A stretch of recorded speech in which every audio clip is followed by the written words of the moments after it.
नमस्कार साथियों, आप सभी का स्वागत है हमारे न्यूज चैनल चुनावी दस्तक में। आज की सबसे बड़ी खबर, उत्तर प्रदेश ग्राम प्रधानी के चुनाव को लेकर आ गई बड़ी खबर। चुनाव तारीखों को लेकर एक खुलासा सामने आया है। उत्तर प्रदेश में पंचायत चुनाव की तैयारियां जोरों शोरों पर चलने लगी थी, सभी लोगों को मालूम है।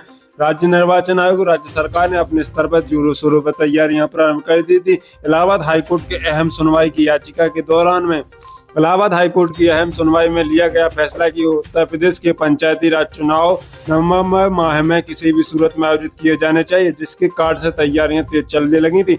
उत्तर प्रदेश में पंचायत चुनाव 2026 की तैयारियों के बीच सीटों के आरक्षण को लेकर सबसे बड़ी चर्चा सामने आ रही थी, जिस कारण से डिले भी देखा जा रहा था कि उत्तर प्रदेश के पंचायती राज चुनाव के लिए आरक्षण का मामला अहम माना जा रहा था, जिस कारण से पंचायत चुनाव डिले होते नजर आ रहे थे। मौजूदा व्यवस्था के तहत पंचायतों में पिछड़े वर्ग ओबीसी के लिए अधिकतम 27% आरक्षण का प्रावधान है। इस बार ओबीसी आयोग की रिपोर्ट के आधार पर ग्राम प्रधान चुनाव आयोजित कराने हैं।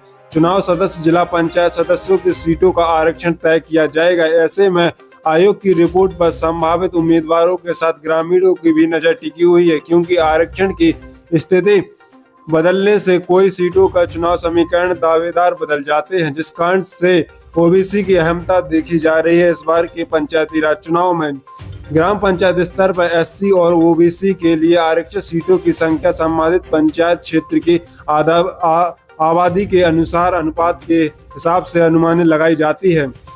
कानून में यह व्यवस्था है कि आरक्षण सीटों का अलग अलग क्षेत्रों में रिजर्वेशन के आधार पर बंटवारा किया जाना चाहिए। पिछली बार 2021 में जिस सीट पर किसी वर्ग के आरक्षण था, जरूरी नहीं इस बार भी वही वर्ग के आरक्षण हो। सीटों में हेरफेर भी बदल जाता है, क्योंकि जिस तरीके से जहां पर ओबीसी सीट थी वहां पर जनरल भी लाई जाती है, और जहां पर जनरल रहती है वहां पर एससी एसटी या फिर बात की जाए ओबीसी भी सीट आ सकती है, जिस कारण से आरक्षण की भूमिका अहम मानी जाती है, जिस कारण से पंचायत चुनाव में डिले देखा जा रहा है। लेकिन जल्द से जल्द आरक्षण की प्रक्रिया भी तेजी गति से चल रही है, जिस कारण से उत्तर प्रदेश के पंचायती राज चुनाव की तारीखों का ऐलान जल्द से जल्द राज्य निर्वाचन आयोग करने जा रहे हैं। चुनाव से संबंधित जानकारी जानने के लिए हमारे चैनल को सब्सक्राइब करें, साथ में बेल आइकन के बटन को दबाना ना भूलें।